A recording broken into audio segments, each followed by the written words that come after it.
Well, if you live in the United States, and most of you do who are watching this, this week has been a very kind of a frightening week, a discouraging week to say the very least, as America has begun to think about taking action against Syria.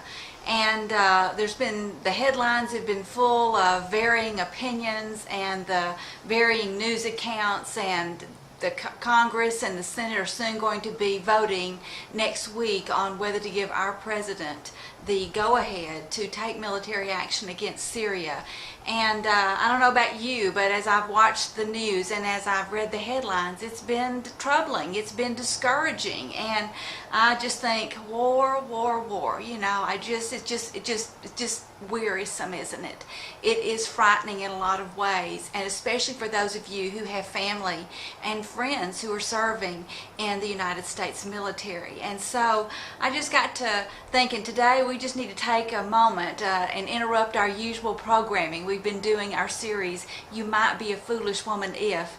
And today I just want to address this situation, America versus Syria. And I'm going to give us two things that you and I can do, because just yesterday as I was spending time with the Lord in His Word, He gave me some encouragement, and I want to share that encouragement with you.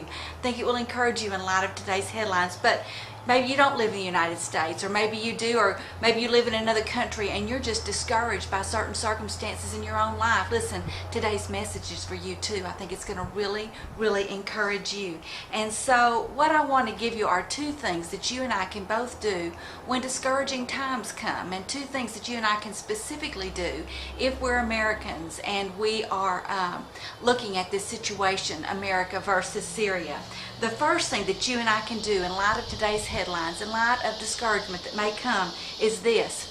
Jesus said, "Let not your heart be troubled." Girl, that's the first thing you need to do. That's the first thing I need to do, is just heed Jesus' words, those in John 14:1, where Jesus is speaking to His disciples on a night when they are going to see Him arrested and He will soon be crucified. Their hearts are going to be troubled and discouraged, and He's saying, listen, don't let that happen.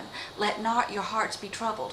What does He say after that? He says, believe in God, believe also in me. Girls, our faith in God, our belief in Jesus Christ causes us and gives us great hope to let our hearts not be troubled. That's the first thing you and I can do, is let not your heart be troubled. But yesterday, as I said, I was reading in my quiet time, and I was reading from Isaiah chapter 11. It was just the daily passage that I had, and it just encouraged me so much. It talks about that coming day when Jesus Himself is going to return to this earth, His second coming, where He's going to rule and reign on this earth. And we're going to see no more war, okay? We're going to see peace. And it says there in Isaiah chapter 11, it says, out of the stump of David's family will grow a shoot. Yes, a new branch, and that new branch is Jesus Christ. That's the prophecy. That's what Isaiah is foretelling, that Jesus is coming. Now we know He has come, and that branch did sprout forth, and that Jesus was born, that He did live a sinless life. But then he goes down into the next part of this passage in Isaiah chapter 11, and he begins to talk about the second coming, okay? And he says, He will give justice to the poor and make fair decisions for the exploited. The earth will shake at the force of His word, and one breath from His mouth will destroy the wicked. He will wear righteousness like a belt and truth like an undergarment. In that day, girls, listen to that wonderful day when He comes again, it says this, the wolf and the lamb will live together. The leopard will lie down with the baby goat. The calf and the yearling will be safe with the lion, and the little child will lead them all. And then when you drop down into verse 9 there in Isaiah chapter 11, it says this, I love this, nothing will hurt or destroy in all my holy mountain. He's saying nothing will harm, nothing will be destroyed during that 1,000-year reign of Christ here on earth. It says, for as the waters fill the sea, so the earth, the entire earth, okay? Not just the Middle East. He's talking about the entire earth will be filled with people who know the Lord. And in that day, the heir to David's throne, Jesus Christ, will be a banner of salvation to all the world. Oh, girls, one day, the name of Christ will be known by all. One day his name will be a banner of salvation for the whole world, and the nations, it says there, will rally to him. Isn't that going to be a great day? That encourages my troubled heart. And the land where he lives will be a glorious place. Well, girls, what can you and I do in light of today's discouraging situation in the Middle East? What can you and I do today if our circumstances just personally are just really discouraging us? We can look forward to that day when Jesus is going to come again, and when there will be lasting, eternal peace, and when his name and when his salvation will be recognized by the world. Girl, listen, let not your heart be troubled. Let not your heart be troubled. That's the first thing you and I can do. Well, what else can you do? Well, let your voice be heard, okay? Let your voice be heard. And I would say, first of all, to God, pray. Pray, especially if you're an American today, for our leaders, for our president, for his advisors, for our senators and congressmen, and for those who are going to be weighing in and making decisions in the day ahead about this possible military action. You need to pray for them. And in 1 Timothy 2, 1 and 2, we're commanded to pray for our leaders. He says, first of all, then, I urge that entreaties and prayers and petitions and thanksgiving be made on behalf of all men, for kings and all who are in authority. He is saying that you and I are commanded and instructed to pray for everyone. Listen, whether you're a Democrat, whether you're a Republican, whether you're a Libertarian, honey, you and I are commanded to pray for those in leadership, whether we voted them into office or whether we voted for somebody else who didn't make it into office. Girls, listen, we are to pray, and what better time for you and I to pray for our country and for its leaders than this week as we approach a vote next week to go to war.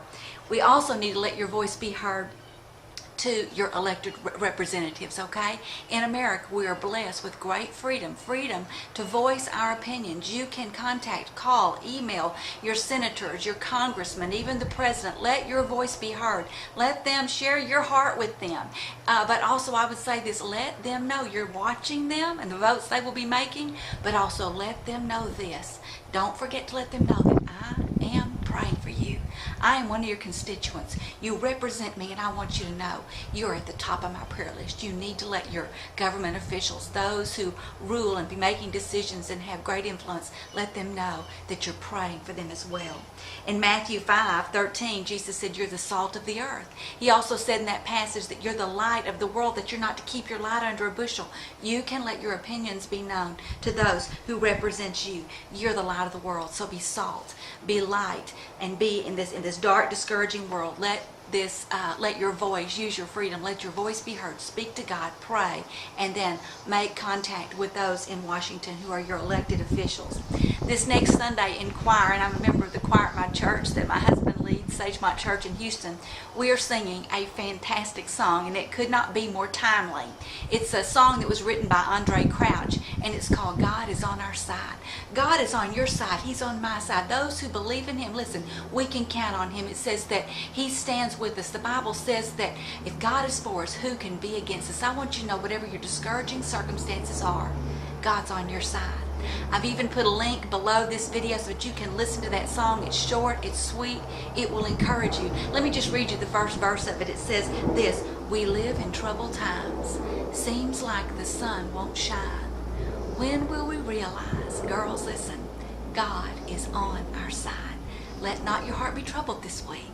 Let your voice be heard to God and to those who represent you. And listen, I'll see you right here next week on Front Porch Friday. But until then, remember, God's on your side, and I'm praying for you too. I love you, girl. Bye-bye.